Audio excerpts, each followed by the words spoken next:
Você já parou para pensar em quantos erros poderiam ter sido evitados se na adolescência tivesse alguém para te dar os conselhos certos?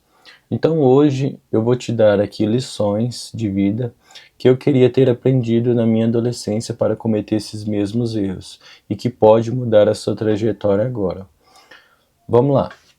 O primeiro deles é você como lidar com a pressão de ser aceito pelos outros na adolescência. Esse é um erro muito comum que a gente tem ainda na adolescência. Muitos jovens, eles acabam tendo que se encaixar em grupos específicos por conta do hype do modelo atual, por conta de muitas coisas que aquele grupo ele favorece aos jovens, aos adolescentes. E na minha adolescência, eu tinha certos grupos em que, para eu me encaixar, eu tinha que ir contra os meus valores. E era algo que eu não acreditava. Era algo que é contra, porque se tem uma coisa que eu sempre prezei foi desenvolver um perfil, ter uma personalidade, a persona de quem eu sou.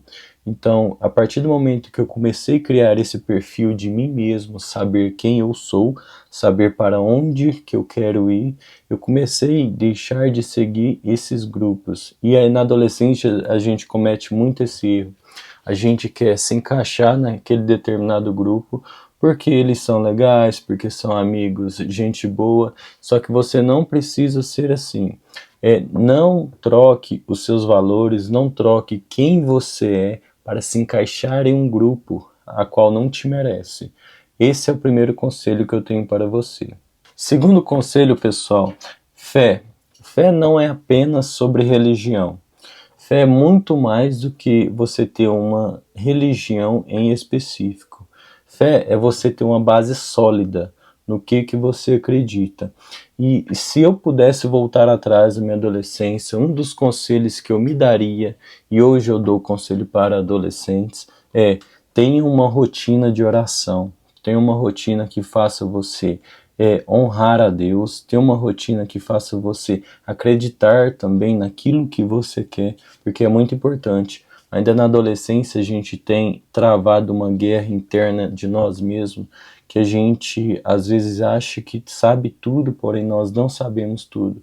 Então a gente precisa ter um fundamento, ter uma base que nos faça crescer, que nos faça acreditar em algo que queremos. Então a gente tem que ter uma fé, uma rotina de oração, realmente, uma busca por Deus, por sabedoria e paciência, principalmente porque na adolescência a gente desenvolve crises de raiva, a gente desenvolve crises de ego, crises de uma nova identidade que a gente está formando. Certo? Então meu conselho para você é: estabeleça uma rotina de oração, estabeleça uma busca, uma confiança em Deus, uma confiança que as coisas vão dar certo na sua vida. E já partindo para o tópico 3, pessoal, dos 5 conselhos que eu quero dar para vocês, eu vou contar uma breve história aqui do que aconteceu comigo na adolescência. Ainda na adolescência, eu caí de bicicleta indo na casa de um colega meu, e isso me acarretou uma fratura na costela, que eu tive que ir no hospital. Minha mãe me levou no hospital na época, e nesse meio tempo, no mesmo dia, a gente tinha campeonato. Eu sempre gostei de jogar futsal, e eu lembro que isso me fez ter muitas dores aqui na região abdominal do lado esquerdo, aqui na costela, porque ao ir ao médico, o médico falou que eu tive algumas rachaduras aqui, né? Trincou a costela do lado esquerdo.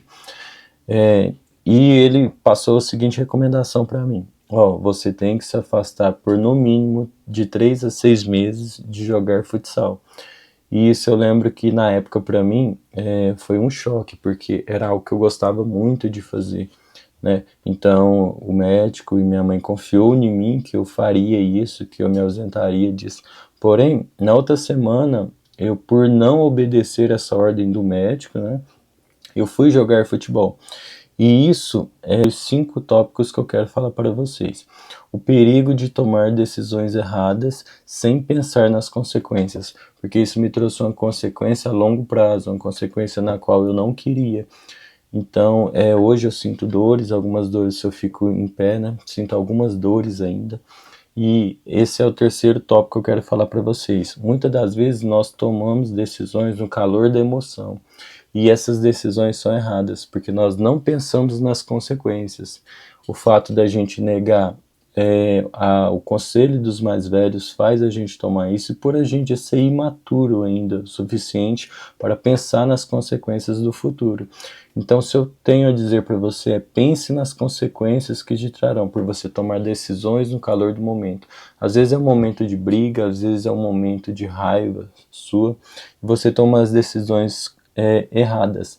Às vezes até um momento de compra também, você às vezes gasta dinheiro com o que é desnecessário, então pense também no futuro. Um conselho que eu trago para mim hoje é usar 3 perguntas para comprar e determinar aquilo que eu quero. Eu preciso disso, eu quero isso e eu tenho dinheiro para isso. São 3 perguntas que eu faço que me levam a tomar uma decisão se eu vou comprar algo ou não. Então, meu conselho para você pense bem nas consequências antes de tomar suas decisões, porque isso vai influenciar certamente no seu futuro. E já enganchando para o quarto tópico aqui, o impacto das pequenas escolhas no longo prazo. E por que que eu falo que o impacto, você tem um impacto quando você não escolhe algo corretamente, ainda na sua adolescência? Porque o fato da gente se organizar e adquirir sabedoria faz a gente ganhar tempo com relação à vida. A vida passa muito rápido. Então, o fato de hoje você na adolescência já começar a ter uma visão financeira do que você quer, já começar a ter uma visão do que você quer ser, daquilo que você quer estudar, isso é muito importante. Meu conselho para vocês é tirem pelo menos 15 minutos por dia para estudar aquilo que vocês querem, ler um livro, comecem a separar uma quantia em dinheiro para vocês investirem em algo que você quer, seja empreender, seja fazer uma faculdade, seja comprar aquilo que você deseja, seja obter um veículo, seja tirar habilitação assim que fizer 18 anos. Então, essa consistência que vocês têm com as pequenas escolhas que eu gostaria de ter, iriam me fazer ganhar muito tempo na minha vida. Um tempo esse que hoje, durante os 20 aos 30, eu corro ainda atrás, né? De fazer aquilo que eu não pensei em fazer lá na adolescência e que teria me adiantado muito tempo, certo? E quinto e último agora, a importância de valorizar os conselhos dos mais velhos. E pessoal, isso aqui é um dos mais importantes, presta atenção nisso aqui, tá? Por que que nós temos que valorizar os conselhos dos mais velhos? Muitas das vezes a gente ignora, quando é jovem, os conselhos pensando que tal pessoa, por ela não ter alcançado tal objetivo, ela não pode me dar tal conselho, né? Então é um erro que a gente tem muito grande de não ouvir os conselhos dos mais velhos, né? Aqueles líderes, aquelas pessoas que a gente confia, principalmente conselhos de pai e mãe, que são muito importantes, né? Então vamos procurar ouvir os conselhos dos mais velhos. Assim, uma criança, ela assim quando nasce, ela não sabe andar, então ela precisa que alguém a ajude a andar, né? Assim, se a gente percorresse com essa linha de pensamento durante toda a nossa adolescência, a gente iria evitar muitos erros. E eu já passei muita coisa que vocês podem ter certeza, presta atenção, vocês podem ter certeza que me fez voltar lá atrás, me fez me arrepender por não ter pedido conselho de alguma pessoa mais velha do que eu, né? Uma pessoa que sabia me aconselhar da maneira correta, principalmente com relação a questões financeiras, né? Então, meu conselho para vocês é: evitem erros, peçam conselhos aos mais velhos para que eles possam orientá-los naquilo que vocês tiverem em dúvida. Não fiquem com vergonha, pois é melhor você pegar o erro dos outros e fazer da maneira certa, que é o que eu faço muito hoje. Eu observo erros das pessoas e eu tento ir no sentido ao contrário, fazer a coisa certa, aprender com os erros dos outros, né, e começar a acertar na minha vida, porque isso minimiza muito o tempo que eu vou perder, porque é muito curto esse tempo de vida nosso, certo? Então, meus 5 conselhos para vocês são esses, tá? Peguem, anotem isso, comecem a aplicar na sua vida. E se você pudesse voltar ao tempo, qual desses conselhos que você queria ter seguido? Peço que você comente aqui abaixo, tá? Peço que você dê um like e se inscreva no nosso canal, que aqui eu vou estar trazendo dicas e ajudando aos jovens como ter uma vida melhor, como se desenvolver pessoalmente, como fazer com que essa vida, nossa, ela tenha um sentido melhor. Não apenas superficial, mas que nós possamos ser felizes realmente, certo? Então peço que você se inscreva, compartilhe e que veja o próximo vídeo para você não perder nada aqui do que vai ser falado, tá? Um abraço, com Deus e até mais. Tchau!